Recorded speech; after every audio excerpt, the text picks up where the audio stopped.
सुरू केले. अंजनीच्या सुता तुला रामाचं वरदान, एक मुखानं बोला बोला जय जय हनुमान.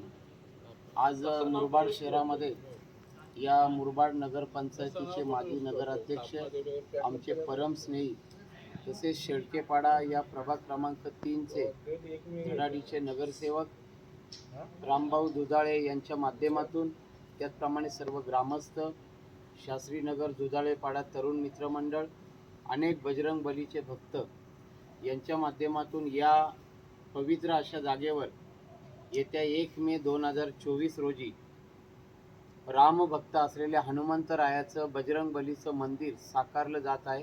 आपण पाठीमागे बघू शकता, बजरंग बलीचं मंदिर मुरबाडमध्ये होत आहे आणि याचा मुरबाडकरांना हेवा वाटतो आहे. भक्तीचं शक्तीचं प्रतीक म्हणून बजरंग बलीकडे बघितलं जातं आणि भक्त कसा असावा, निष्ठावंत असावा, सेवा करणारा असावा आणि त्याच भक्तगणांच्या आशीर्वादानं रामभाऊ दुधाळे हे सुद्धा मुरबाड शहराचे एक सेवक आहेत.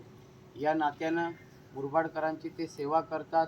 अडचणीमध्ये, प्रसंगामध्ये अनेकांना ते मदत करतात. संकटकाली ज्याप्रमाणे आपल्या पुढे जर संकट उभं राहिलं तर आपण प्रभू रामचंद्राची आठवण काढतो. मुरबाड तालुक्यात आणि मुरबाडकरांना काही संकट उभं राहिलं तर ते रामभाऊ दुधाळे यांची आठवण काढतात. आणि म्हणून हे फार मोठं समीकरण आहे. जिथे राम आहे तिथे बजरंग बलीला यावंच लागतंय. आणि म्हणून या ठिकाणी रामभाऊ दुधाळे आणि त्यांच्या माध्यमातून बजरंग बलीचं सुंदर मंदिर तयार होत आहे. 1 तारखेला 1 मे महाराष्ट्र दिन आहे, कामगार दिन आहे. त्याचं औचित्य साधून मुरबाडकरांना भक्तीची फार मोठी पर्वणी या ठिकाणी रामभाऊ दुधाळे यांच्या माध्यमातून मिळणार आहे. आणि म्हणून मी त्यांना माझ्या मनच्या वतीनं मनापासून शुभेच्छा देतो. मुरबाड तालुक्याच्या वतीनं सुद्धा शुभेच्छा देतो. अनेक भाविक भक्तगण, संत, महात्मे, त्याचप्रमाणे मोठ्या संख्येनं मुरबाड तालुक्यातले अनेक बजरंग बलीचे भक्त, वारकरी, धारकरी या कार्यक्रमाला उपस्थित राहणार आहेत. आणि भव्य आणि दिव्य असा सोहळा रामभाऊ दुधाळे यांच्या माध्यमातून बजरंग बलीचं एक सुंदर, पवित्र, महान आणि चांगल्या प्रकारचं मंदिर या ठिकाणी साकारलेलं आहे. मूर्तीसुद्धा खूप सुबक आहे, सुंदर आहे, सोज्वळ आहे, प्रत्येक भक्तगणाचं लक्ष वेधून घेणारी आहे. आणि त्यामुळे मी बजरंग बलीच्या चरणी प्रार्थना करतो की रामभाऊ दुधाळे यांना असाच आशीर्वाद मिळत राहो, त्यांच्या हातातून अशाच प्रकारे जनसेवा घडत राहो. तळागाळापर्यंत आज त्यांचं नाव आहे. मुरबाड शहरात आणि मुरबाड तालुक्यामध्ये खऱ्या अर्थाने विकासात्मक बदल, परिवर्तन करण्याची ताकद त्यांच्यामध्ये आहे. मूर्ती जरी लहान असली तरी कर्तृत्व फार मोठं आहे आणि त्यासाठी त्यांनी खूप खस्ता खाल्लेल्या आहेत. अनेक आडी अडचणींना सामोरं जात आपल्याला सगळ्यांना माहिती आहे की 14 वर्ष प्रभू रामचंद्रांनी वनवास भोगला.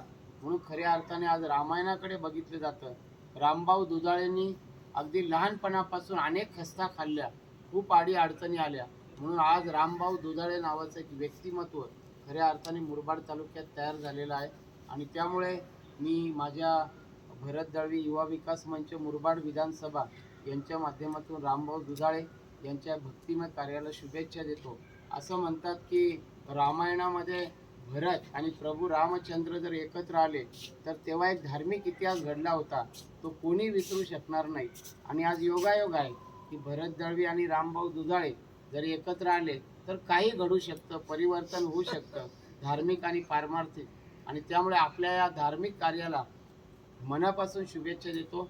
सगळे तरुण मित्रमंडळ गेले अनेक दिवस रात्रंदिवस या ठिकाणी मेहनत घेत आहेत. घरी कोणी जात नाहीत, कारण प्रत्येकाला एकच ध्यास लागलेला आहे की आमच्या रामभाऊंच्या माध्यमातून जे धार्मिक कार्य होत आहे यामध्ये आम्हाला खारीचा वाटा मिळाला पाहिजे.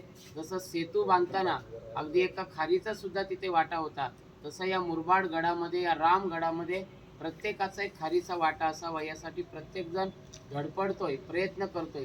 त्यांना मी सुद्धा या ठिकाणी सलाम करतो, मानाचा मुद्रा करतो. आणि रामभाऊ दुधाळे यांच्या बजरंग बलीच्या मंदिराच्या या पवित्र कार्याला शुभेच्छा देतो. मुरबाडकरांना आव्हान करतो की आपण या कार्यक्रमाला 1 मे 2024ला मोठ्या संख्येने उपस्थित राहू. धन्यवाद. जय बजरंग बली.